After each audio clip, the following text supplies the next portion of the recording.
Welcome to the Doo Doo Divas Smells Like Money podcast. I'm your host, Suzanne Chin Taylor, CEO and founder of Creative Raven, the firm that helps wastewater industry contractors and manufacturers unlock the power of digital marketing, AI, and PR to boost sales and opportunities.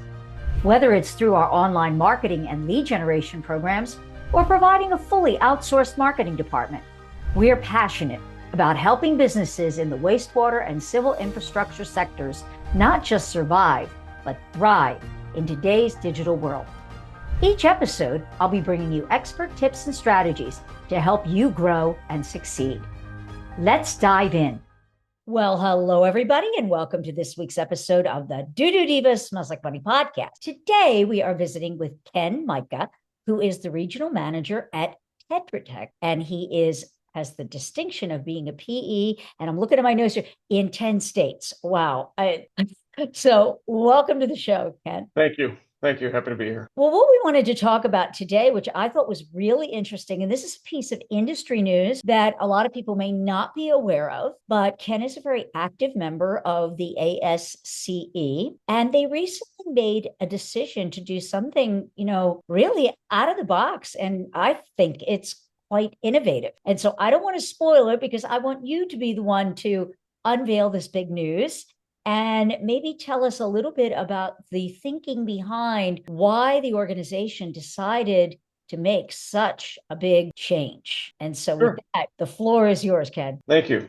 So the American Society of Civil Engineers, a few months ago, had an election, and a part of that was an amendment to the society, and that was to make all members equal across the board. And so anyone that's a professional engineer, EIT, engineer in training, or somebody that does not carry a engineer license of that nature, to be a full member in the society. Up until that point, there was different membership classes throughout this organization. To be a full member, you either had to be a professional engineer, have a professional license, or achieve a waiver from the organization to have that class. Otherwise, if you did not have a PE, you were either an associate or affiliate member for those that had graduated from university of nature. And so at this point, as of January 1, anyone that is a member of ASCE will be a full member now. Prior to that, at the end of the day, all the members paid the same dues and received the same benefits. But starting January 1, all members are going to be seen as the same. I think it's great in that it maybe makes everything equal. So it's not like this exclusive, like secret society that only certain people get to go in behind the closed door, that make everything available. And I take it that was probably one of the leading things why the membership decided to do that. What did they see was going to be the benefit of breaking down all those barriers and classification? Well, the greater benefit is that we're seeing a dramatic change in the infrastructure space now. And seeing that American Society of Civil Engineers, while it has been a dominant civil engineering organization, over the many years, it's starting to shape more into infrastructure professionals. The society initially was very strong with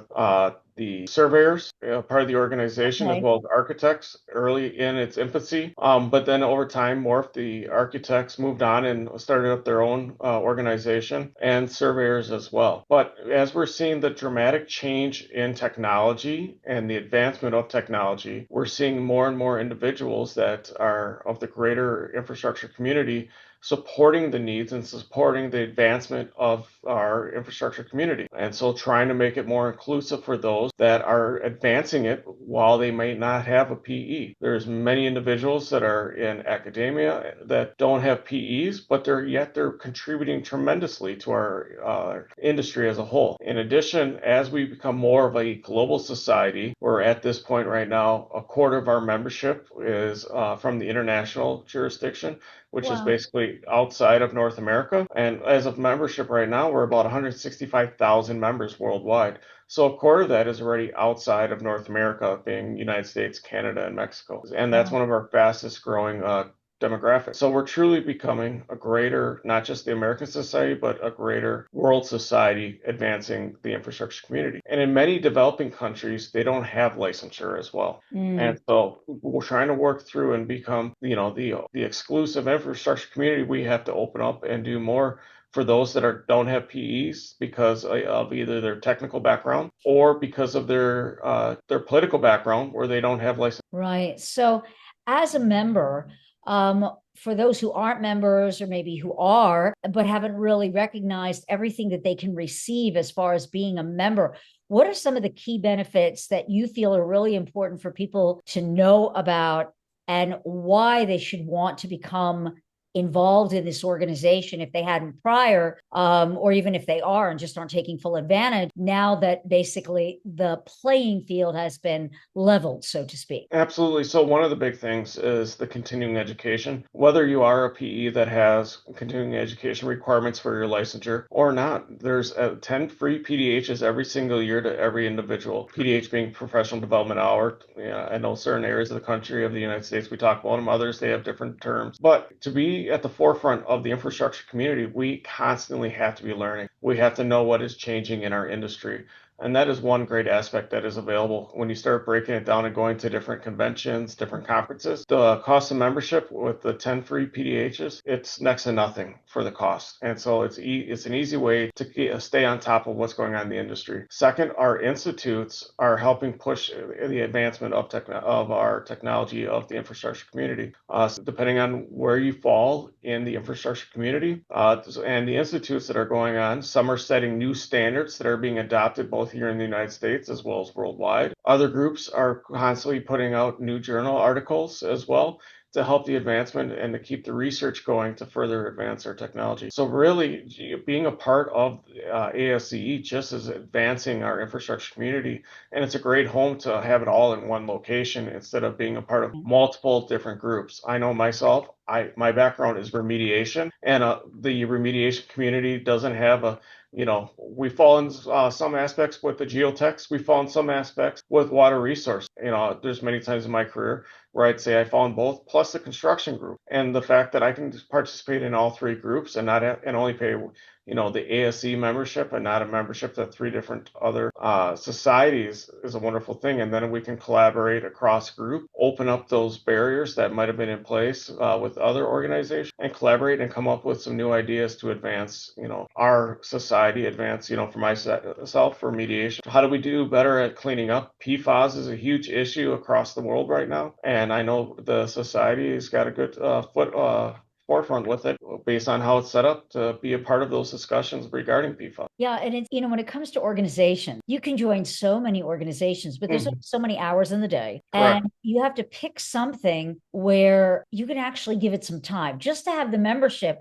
That's great. You might go to a meeting every once in a while, but I see when it comes to these types of professional organizations, you're only going to get out of it what you're willing to put into it. And so it sounds to me like this is one that has got so many, I guess, committees or subcommittees and divisions where you can get everything that you might need under one roof. Absolutely. And really be able to do a deep dive and get yourself entrenched actively. Because it sounds like, from what you shared offline, is that you've really benefited by being very, very active in certain committees and facets of this organization. Absolutely. Right now we're seeing a lot of companies trying to figure out how to do more with less, especially on funding different activities within the organization. Leadership training is one of those things that a lot of companies wish they could do if the money is there in the organization and the time. Right now, across the board, we're seeing a workforce shortage with the great retirement going on with the baby boomers and less individuals coming out of college into the profession. So we are really strapped for time and financial to figure this out. And so being a part of an organization like ASCE,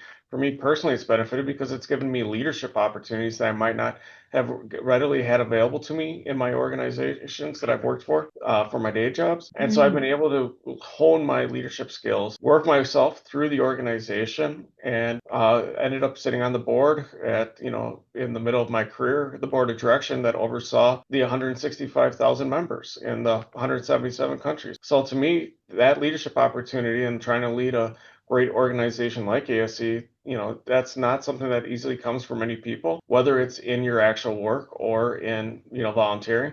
But that ability is available to any members that are interested in doing that. And for the way that ASCE is set up, you're part both of a geographic area as well as a technical area. You could start out just working through the geographic area and working on your leadership, setting up events, setting up different conferences, getting to know who the players are in your area for the big engineering firms, get to know who the contractors are, get to know who the officials are from the regulatory commissions or the clients. And that's one great way. Another way is to work your way through the technical track as well. And that would be helping set up the standards, going to the technical events, understanding, what's the big push for changing a standard that and how that's going to affect, how we do our design work and how we should be, quote unquote, stamping our design work. And so there's multiple facets that you can take your leadership. Some individuals do both, and that's great because they're advancing themselves both on the technical side outside of work as well as on the geographical side. I think anyone that's willing to give it a shot should, because it definitely opens up the opportunities. And as you continue on with those leadership opportunities and go up into the society, there's also different committees at the society besides the technical and the geographic that you can work on. One committee I had the opportunity of working on early in my career was on the professional society, the advancement of the professional engineer and the standards that we should have in place for the body of knowledge for professional engineers, which is an amazing opportunity just to see, how the society has influenced the framing of professional engineers across the United States and elsewhere, and the influence the society has. So it was an eye-opening to me to see, okay, American Society of Civil Engineers truly has an influence on everything related to the infrastructure community. I think this is, you've just opened up ways that, you can use this, for your own professional development. But also when you think about an organization at the very core, it's a fabulous networking opportunity. It's a way for you to meet other people, to collaborate, to share knowledge, to call on people, because I know, I'm a member of different organizations. Mm-hmm. And, we think of it, I like to think of it almost like your online community at LinkedIn. How many times have you been trying to figure out a problem, but you've met somebody that is in that field? You look up in your Rolodex and you go, hey, Joe, I'm dealing with this. Have you ever encountered this? And what did you do about it? Imagine having that body of experts at your fingertips if you extend yourself to network. And I also think of this, like you were saying earlier, about you find out who the contractors are, you find out who resources are, the decision makers. Let's just say you're looking for a career move. Maybe, it's like you've hit the glass ceiling and you are working for maybe a tier 2 and you want to go to that tier 1, or maybe you want to move from one type of engineering into another or project. This is just a great way. Instead of having to go pound on doors, you've met people. You're at an organization function. You don't know who other people know that could open a door for you and help make that introduction and say, hey, my friend Frank is looking for a position. I think he'd be a great fit for you. You know how this goes. And so I often think that people do not really take advantage of these professional organizations to the extent that they can. And I love the idea of learning soft skills. Absolutely. And the other part too is, as individuals start growing in their career, and if they move into a management role, you're going to be looking to hire. And one of the great things with the American Society of Civil Engineers is we like to do a lot with the student. And if you're looking for entry level and interns, it is a great conduit for finding your next internship or intern or co-op or your next entry level engineer hire, because quite frankly, you can go to these events and you will find some of the greatest and brightest. And even at the student level, the stuff that ASCE is providing to our student members is phenomenal. Some of the best engineers I've seen come out of colleges were leaders in their ASCE student chapters, putting on events, learning early project management skills. Because that's one of the things I hear a lot. Everybody wants to be a project manager right out of college, 1 to 2 years, but there's no project management experience. And it's hard to get experience, unless you do it. ASCE provides that right away for student members, leading a concrete canoe competition team, or putting on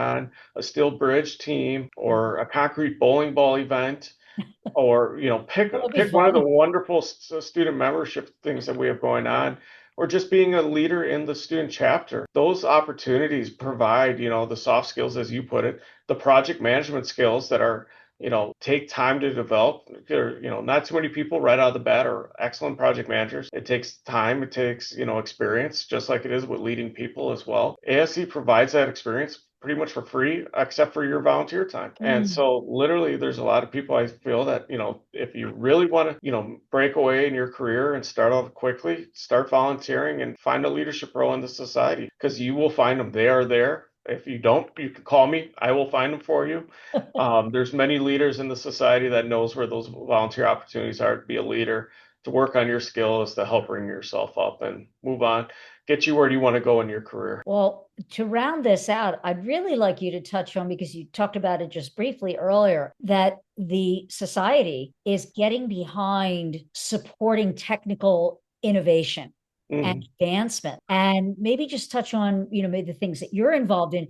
But what is the organization working on right now that they're considering a huge priority for infrastructure, maybe as it relates, primarily in the wastewater or water resource arena? What are they, super hyper focused on right now, pushing to the forefront? Sure. So one thing that relates to nearly everything that ASCE is working on right now is artificial intelligence, which everybody's working on. But Right. ASCE is trying to truly push it forward to help our members understand the risk and reward, how it should be managed, coming up with a standard that will better help the industry as a whole. In addition, it's working on seeing how we could try to pull everything together from across ASCE, all of our internal documents, all of our standards, all of our design manuals, and see how can we put that into an artificial intelligence program so that we can provide a one-stop click for all of our members. Because we have all these standards, we have all these manuals. How can we pull it together with artificial intelligence so that we can provide everything in one spot? And so we're all waiting for it to come through, because we think it's going to be a game changer for all of our engineers that are involved. The other aspect, ASCE is always constantly monitoring and making recommendations related to water infrastructure, especially the IT infrastructure. As we know, anything that has IT related to it is at risk. We hear about it every once in a while in the news, and there's many times you don't hear about it, and that's bad actors trying to get into our water, our wastewater, our drinking water. And so ASCE is always making recommendations that we need to keep those IT infrastructures under lock, and how can we constantly improve them so that we don't have any bad actors that might try to interrupt and cause problems with our infrastructure with wastewater and drinking water. ASCE does an event every year, a day without water. If you could just imagine what would happen if we had a day without drinking water. What if we had a day where all of our untreated wastewater went out and it was not treated and it was discharged, whether it was into a creek, a river, a stream?